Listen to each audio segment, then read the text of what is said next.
Muhammad. Selawat amalan yang sangat hebat kerana dia amalan Allah dan amalan yang menghubungkan kita dengan kekasih Allah, iaitu Nabi Muhammad sallallahu alaihi wasallam. Selawat amalan yang sangat dahsyat kerana dia bukan amalan biasa tapi amalan cinta kepada baginda Nabi Muhammad sallallahu alaihi wasallam. Siapa cinta Rasulullah maka dia akan bersama Nabi pada hari kiamat nanti. Amin ya rabbal alamin. Selawat satu-satunya amalan yang pasti Allah terima dan melayakkan kita duduk berhampiran dengan Nabi pada hari kiamat nanti. Amin.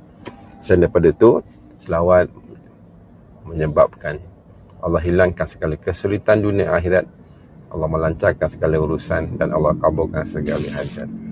Allahumma salli wa sallim wa barik ala sayyidina Muhammad wa ala ali sayyidina Muhammad adada khalqi wa ridha nafsi wa zinata arsyik wa midada kalimatik. Allahumma salli wa sallim wa barik ala sayyidina Muhammad wa ala ali sayyidina Muhammad adada khalqi wa ridha nafsi wa zinata arsyik wa midada kalimatik. Allahumma salli wa sallim wa barik ala sayyidina Muhammad wa ala ali sayyidina Muhammad adada khalqi wa ridha nafsi wa zinata arsyik wa midada kalimatik.